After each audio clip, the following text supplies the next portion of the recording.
Hello everyone, welcome back to this online class. Today we are going to look at how to find the complex Fourier transform. Remember, when you talk of complex, just the normal Fourier transform, where the variable extends from negative infinity to positive infinity.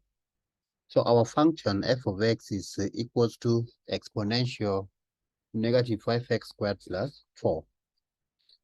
Now, how do we go about this problem? Of course, you know the definition of a complex Fourier transform, or simply the Fourier transform. Let's recall. First of all, we say let f capital be the Fourier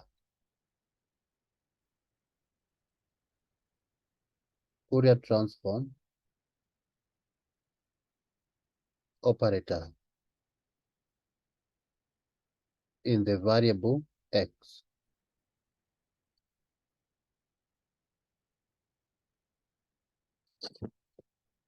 So now from the definition of Fourier transform, so you can say therefore, Fourier transform of f of x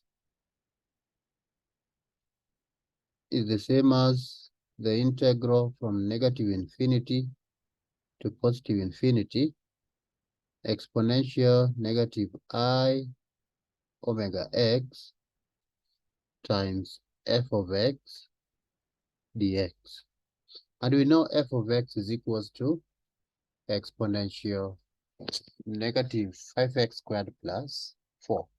So I'm going to replace that in place of f of x, so that this can also be written as the integral from negative infinity to positive infinity exponential negative I omega x times exponential negative 5x squared plus 4 dx, of which if you combine those exponential functions, this can now be written as, let me write it in another line, use the laws of indices. So this can now be written as the integral from negative infinity to positive infinity of exponential negative 5x squared. Remember, you add the power minus I omega x plus 4 dx. That's what we have. Now, how do you evaluate this integral? Look at our exponent. It is a quadratic expression. This is quadratic. The exponent, let me bracket, circle it.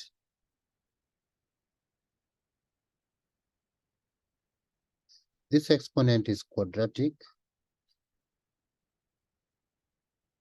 So what do?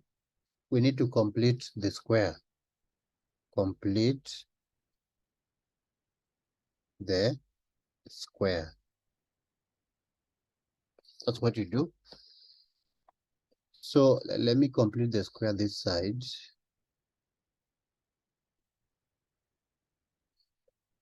We are going to say that negative 5x squared minus I omega x, remember I there is the square root of negative 1. It's called iota, it's a Greek symbol. Then plus 4 can be written as, before you complete the square, you must ensure that the coefficient of x squared is 1. So I'm going to factor out negative 5. So negative 5 outside. Inside now we have x squared plus I omega over 5x minus 4 over 5. I have factored out the negative 5, so that I need to introduce a number c. You add it and you also subtract it. So this will be negative 5 in bracket x squared plus I omega over 5x. Then there's a number c that I'm going to add plus c. You also subtract c minus c. Then I can see there is a minus 5 over 4. No, 4 over 5. That's a correction. Minus 4 over 5. Ensure you are very accurate so that don't make these slight mistakes. Negative 5. Now, the question is, how do we find the number C? Remember, C is always given by b over 2 squared, where b is the coefficient of x. That is, let me circle it. The coefficient of x in this expression is positive I omega over 5. So I omega over 5 divided by 2. Remember, everything is divided by 2. Let me write that in a better way. When I divide it by 2, so I omega over 5, this one is divided by 2. And what you get, you square. That is simply equal to writing I omega over 10 squared. And when you square this, you get I squared times omega squared over 100. But you know, I squared is negative 1. So instead of writing I squared here, I'll replace it by negative 1. So where there is I squared, we are going to write negative 1. So here will be negative omega squared over 100. So that's the value of C.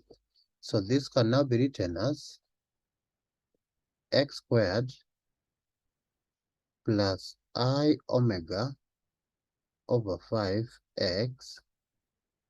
The number C that we are adding is, remember, it is plus the C.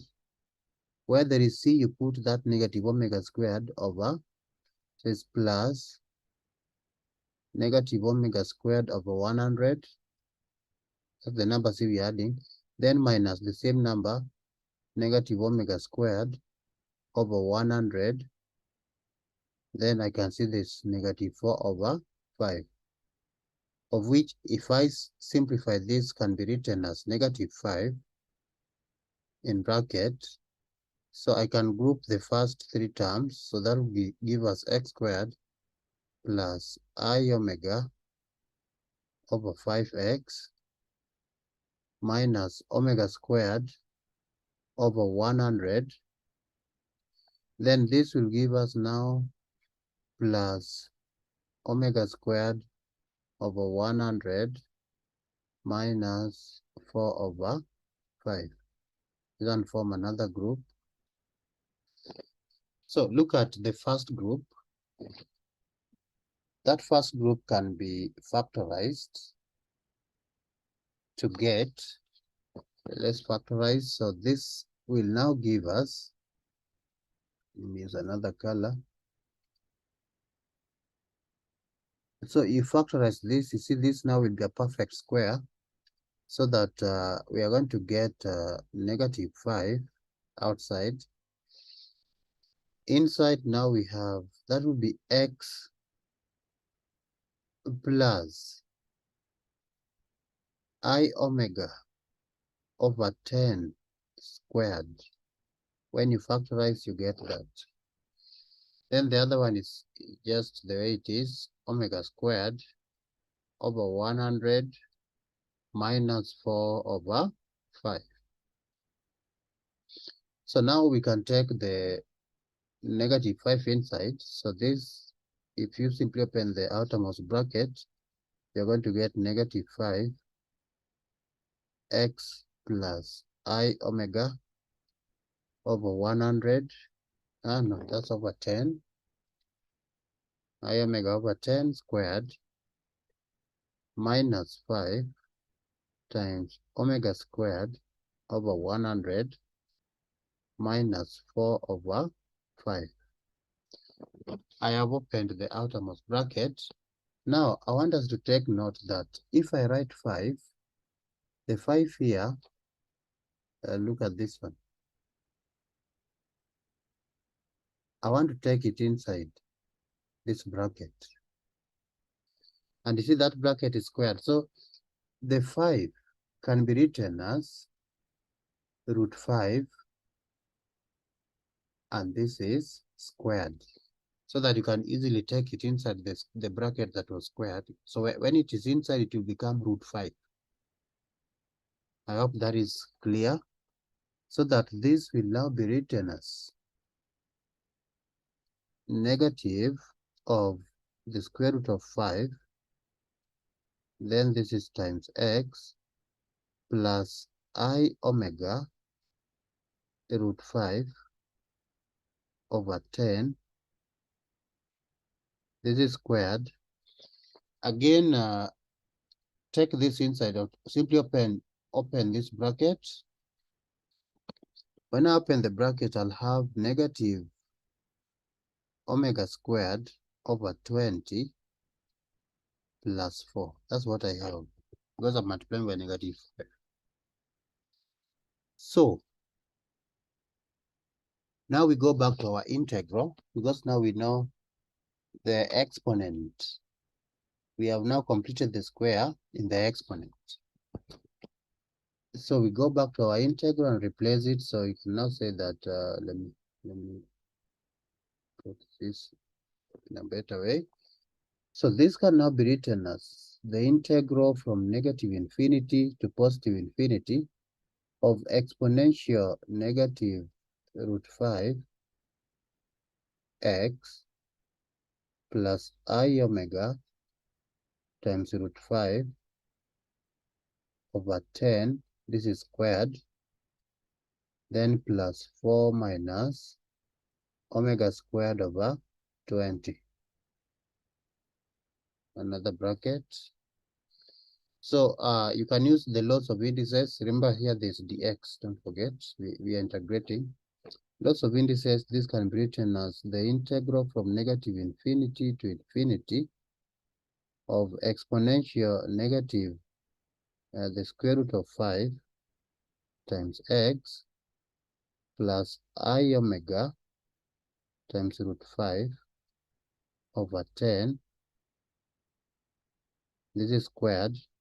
Then times another exponential 4 minus omega squared over 20 dx. You see, we are integrating with respect to x, so anything that does not depend on x is a constant, which can be factored out. So look at this other exponential function. These are constants, so factor it out. So it will be here. So that now what we have is exponential 4 minus omega squared over 20 times the integral from negative infinity to infinity of exponential negative the square root of 5 times x plus I omega times root 5 over 10, this is squared dx. So to integrate that, I'm going to use substitution, or I can use the z. You can say let z be equal to what we have inside the bracket. This bracket, let it be z. So you can just say let z be equal to the square root of 5 times x plus I omega root 5 over 10. So with that substitution, it means that dz dx will be equal to root 5. Or you can make dx the subject. Dx is equals to dz over root 5. What about the limits? The new limits. Remember, these were limits for x. Now I want the limits for z. So when x is equals to negative infinity, comma, it implies that what about z? If I put negative infinity where there is x, I'm going to get root 5 times negative infinity. And I told you that when you're multiplying anything by infinity or negative infinity, you get the same negative infinity. If it is multiplied by negative infinity, you are going to get negative infinity. If it is multiplied by positive infinity, you get positive infinity. So infinity added to any other number is still infinity. Infinity multiplied by any other number is still infinity. It doesn't change because infinity is not a real number. It is a very, very large number. So then that means that z is still negative infinity. What about when x is equals to positive infinity? It means even our z will be positive. So we are going to integrate from negative infinity to positive infinity so that this integral can now be written as it is equals to exponential 4 minus omega squared over 20. The integral from negative infinity to infinity of exponential negative z squared dz over root 5. That was dx. So you will replace the dx here. Dx here will give us dz over root 5. You see that. So 1 over root 5 is a constant. So this you can as well write as exponential negative exponential 4 minus omega squared over 20. This you divide by root 5 times the integral from negative infinity to positive infinity exponential negative z squared dz.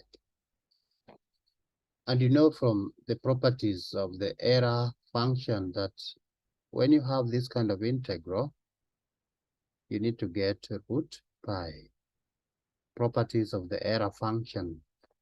So this one should give us, this integral should give us the square root of pi. So then what do we have? Finally, that our answer is now equal to, I have exponential 4 minus omega squared over 20 divided by root 5. Now we are multiplying by root pi. And so this can now be written as the square root of pi over 5. What you have here is times the exponential of 4 minus omega squared over 20. So this one is the Fourier transform of the given function. So thank you all for watching this video. Please subscribe to my YouTube channel. That is Professor Francis Okech. When you go to the YouTube search, type Francis Okech or Prof. Francis Okech, and you will find me right there. Also, don't forget to comment. Sorry. Don't forget to comment, to like, and also to share this video. When we meet next time, we look at other problems in Fourier transform. Bye-bye.